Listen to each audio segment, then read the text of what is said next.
एक गांव में बबलू और गुड्डू नाम के दो भाई रहा करते थे। बबलू गुड्डू से उम्र में बड़ा था और वो हमेशा गुड्डू से छोटी छोटी बात पर झगड़ा करता रहता था।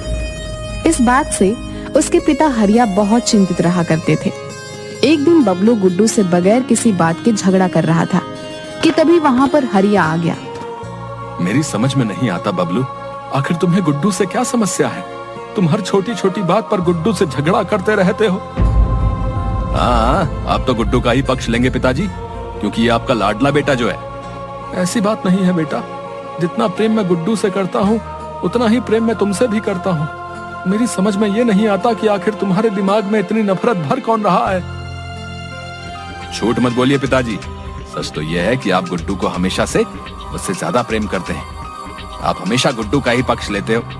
आप गुड्डू की बड़ी से बड़ी गलतियों को ऐसे नजरअंदाज कर देते हो जैसे कि उसने कोई गलती की ही नहीं, बल्कि कोई महान कार्य किया हो।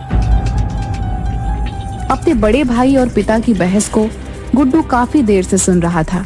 वह बबलू की ओर देखकर बोला, ऐसी बात नहीं है भैया, जब मैं कोई गलती करता हूँ तो पिताजी मुझे डांटते भी हैं, लेकिन बस मेरी समझ में नहीं आता कि आखिर आपको मुझसे इतनी चिढ़ क्यों है। आखिर मैं आपका छोटा भाई हूँ। मेरा कोई छोटा भाई नहीं है, मैं अपनी माँ की इकलौती संतान हूँ, समझा। मेरी माँ के मरने के बाद पिताजी ने तुम्हारी माँ से विवाह कर लिया। तुम पिताजी की संतान जरूर हो, लेकिन मेरे कोई भाई नहीं हो। बस बहुत हो गया बबलू, अब मुझे यह बताओ कि आखिर तुम गुड्डू से झगड़ा क्यों कर रहे थे? हमारे गांव की जमीन पर गुड्डू मुझसे बगैर पूछे एक ढाबा खोलने की तैयारी कर रहा था। उसे ढाबा खोलने के लिए मैंने ही बोला था।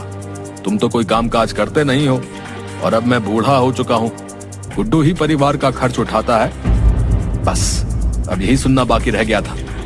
तो आप ये कहना चाहते हैं कि मैं इसके टुकड़ों पर पल रहा हूँ?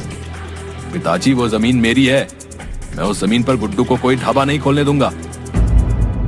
इतना कहकर बबलू क्रोधित होकर घर से बाहर निकल गया और गुड्डू अपने पिताजी की ओर देखकर बोला, अब आपको भैया से इतनी सख्ती से बात नहीं करनी चाहिए थी।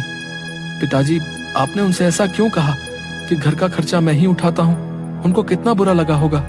तुम वाकई बहुत भोले हो गुड्डू।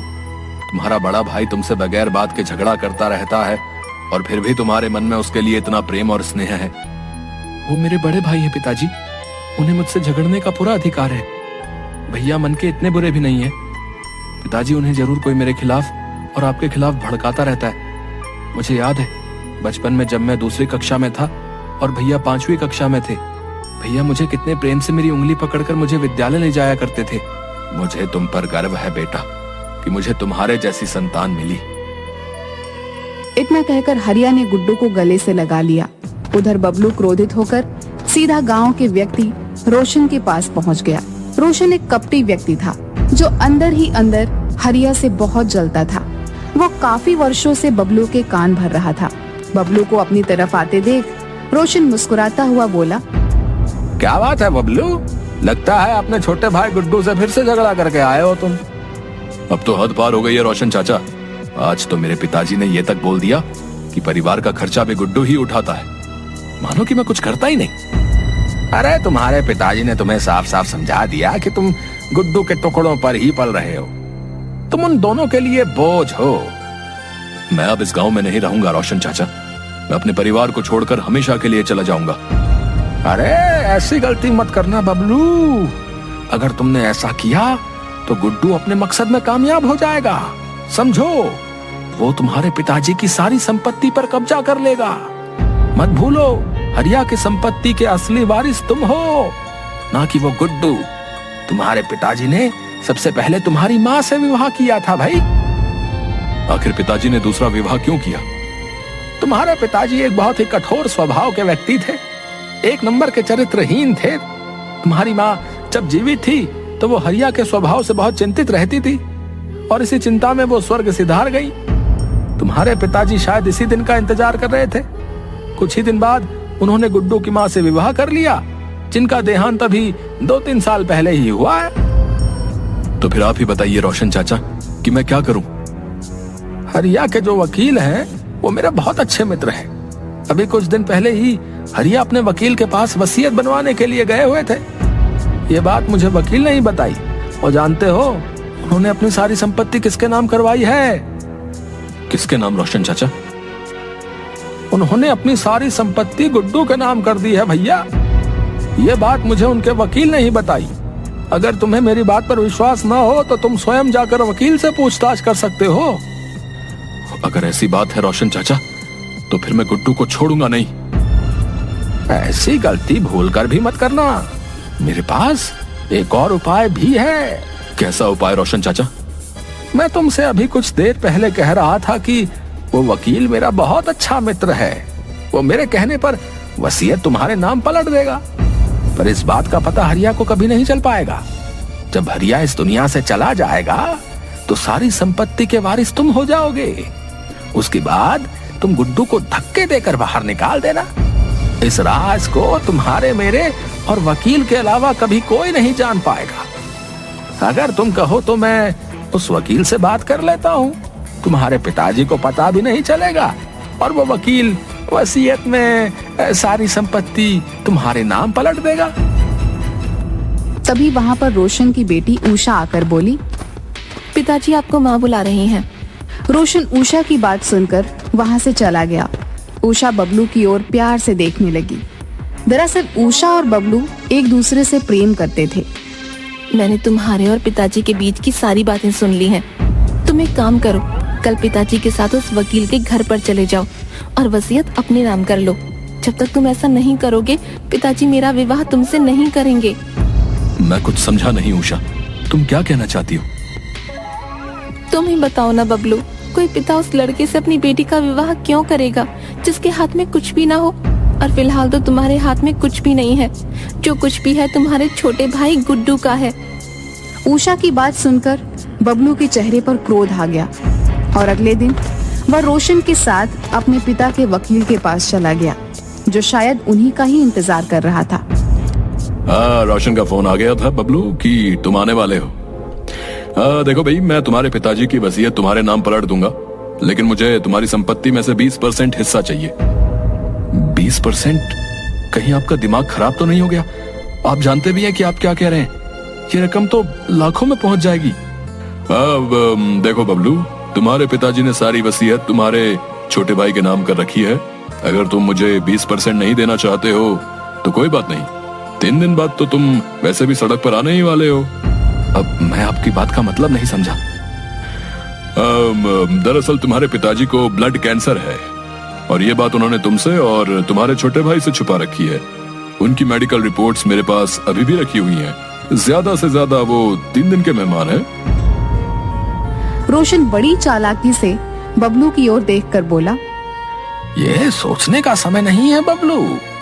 इस वकील के मुंह पर 20% मारो और सारी वसीयत अपने नाम करवा लो। 3 दिन बाद तो तुम्हारा पिता वैसे ही मर जाएगा। रोशन की बात सुनकर बबलू बहुत गहरी सोच में डूबते हुए बोला, ठीक है, मैं आपको 20% देने के लिए तैयार हूँ।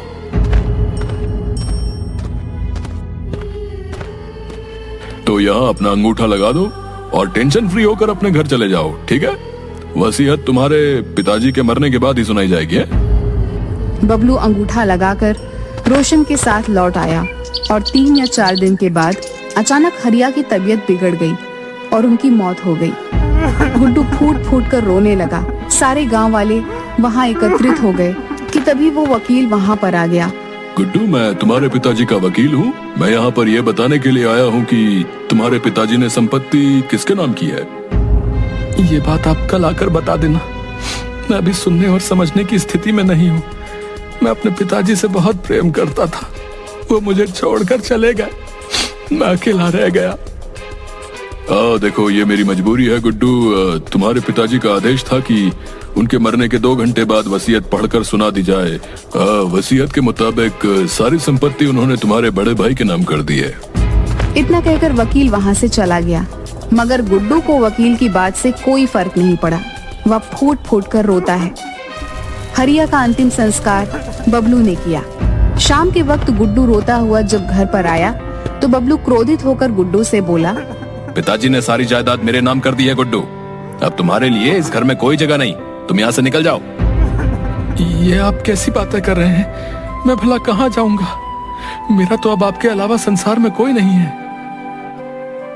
तुम्हारे संसार में सिर्फ पिताजी थे जो अब चले गए, तो कृपा करके तुम भी यहाँ से चले जाओ। ऐसा मत कीजिए भैया, ऐसा मत कीजिए। मुझे इस घर में एक छोटी सी जगह दे दीजिए, मैं सारा जीवन उसी जगह में रहकर बिता लूंगा। इस घर में तुम्हारे लिए कोई जगह नहीं है। इतना कहकर बबलू ने गुड्डू को धक्के देकर घर से बाहर निकाल दिया। गुड्डू रोता हुआ वहां से चला गया। अगले दिन बबलू ने उषा से धूमधाम से विवाह कर लिया। गुड्डू 2 दिन तक भूखा प्यासा दूसरे गांव में भटकता रहा कि तभी उसे खेतों में बना हुआ एक घर नजर आया। गुड्डू वहां पर चला गया। वह व्यक्ति गुड्डू की ओर देखकर बोला, अरे मैं तो तुम्हें जानता हूँ, तुम हरिया के ही पुत्र हो ना? हाँ। अब मेरा नाम सुखिया है। मुझे 2 दिन पहले ही पता लगा कि हरिया अब इस दुनिया में नहीं रहे, लेकिन बबलू ने तुम्हारे साथ अच्छा नहीं किया। ईश्वर उसे कभी माफ नहीं करेगा। अरे आप तो मेरे पूरे परिवार को जानते हैं। इस घर को और इस खेत को देख रहे हो, ये घर तुम्हारे पिताजी का ही दिया हुआ है। हम सब तो सड़कों पर मारे मारे फिर रहे थे, तुम्हारे पिताजी ने ही हमें सहारा दिया।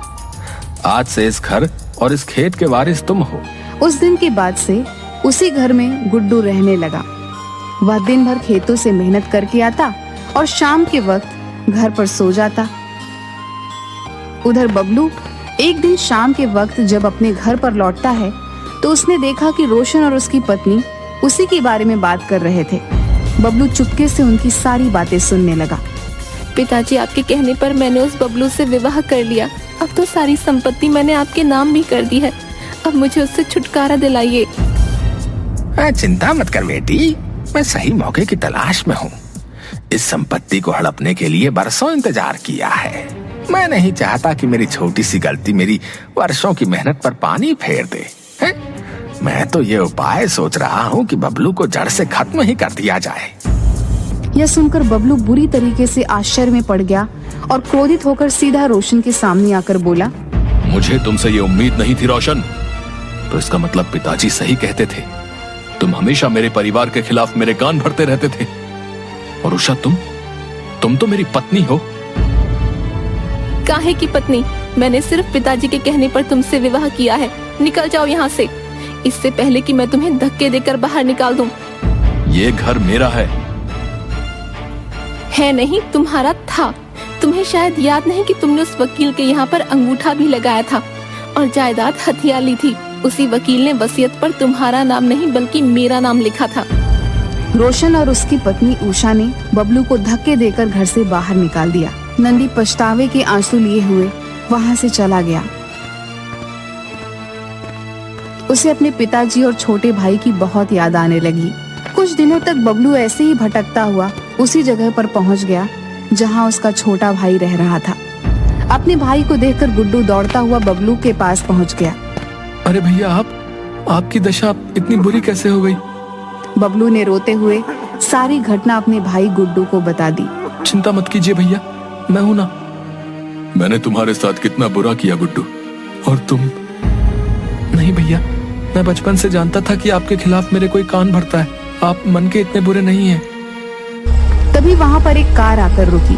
कार के अंदर से हरिया का वकील निकलकर बाहर आ गया और बबलू और गुड्डू की ओर देखकर बोला, मैंने तुम दोनों को कहां नहीं तलाश किया। मुझे माफ कर दो।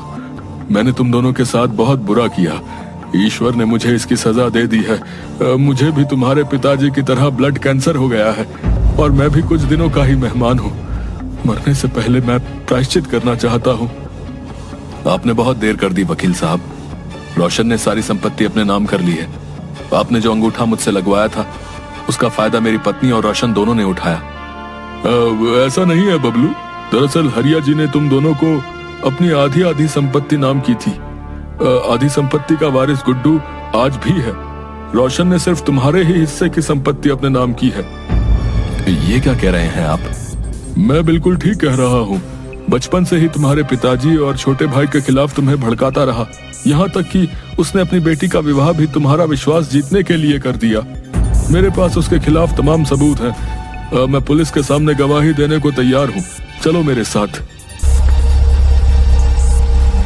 बबलू और गुड्डू वकील के साथ पुलिस स्टेशन चले गए। पुलिस स्टेशन में वकील ने अपना जुर्म स्वीकार किया। जीत तो चाहता है वकील कि तुम्हें भी जेल की काल कोठरी में डाल दूं। लेकिन ईश्वर ने तुम्हें इससे कहीं बड़ी सजा दी है।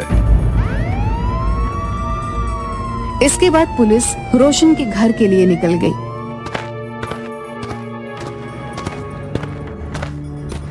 रे पकड़ लो हवलदार ने। अरे अरे अरे ऐसे कैसे घुसे जा रहे हो? अरे क्या गुंडागर्दी है भाई? अरे गुंडागर्दी तो अब हम दिखाएंगे कैसी होती है। अरे थाने ले चलो इन दोनों को। अरे साहब बताइए तो सही क्या बात है? अगर हमसे कोई गलती हो गई है तो ले दे के रफा दफा करते हैं ना, इतनी तकलीफ ना लीजिए आप। एक ऑन ड्यूटी ऑफिसर को रिश्वत देता है? अरे रुक तू, तेरे पे ऐसी धारा लगाऊंगा कि देखते हैं कि कैसे बाहर निकलता है। अरे रुक तू। पापा ये सब क्या हो रहा है और मेरे पापा को कहाँ ले जा रहे हो? मैं बताऊं कहाँ ले जा रहे हैं? तुम्हें तुम्हारे असली ससुराल। वहीं बैठकर बर्बाद करना तुम लोगों की जिंदगी। वकील जी, आपने अपना सारा जुर्म कबूल कर लिया है, अब तुम्हारी बारी। जाओ अब निकलो यहाँ से। सही कहा है किसी ने, जैसा करोगे वैसा भरोगे। तुम अपना मुंह बंद करो, समझे? मैंने कुछ नहीं बोला। अरे चलो अब, सारी बातें यही करनी है क्या देवी? कुछ बातें थाने के लिए भी छोड़ दो। अरे ले चलो इन्हें। मेरे लिए फीमेल कांस्टेबल लाओ पहले, फिर यहाँ आना। उसका भी पूरा इंतजाम है। गाड़ी में सीसीटीवी कैमरा लगे हुए हैं, लाइव रिपोर्टिंग की जा रही है हेडक्वार्टर में। अब तो चल सकती हो ना? अरे ले चलो इन्हें। इतना कहकर इंस्पेक्टर ने रोशन और उसकी बेटी को गिरफ्तार करके जेल में भेज दिया। बबलू और गुड्डू सगे भाइयों की तरह आपस में फिर से रहने लगे।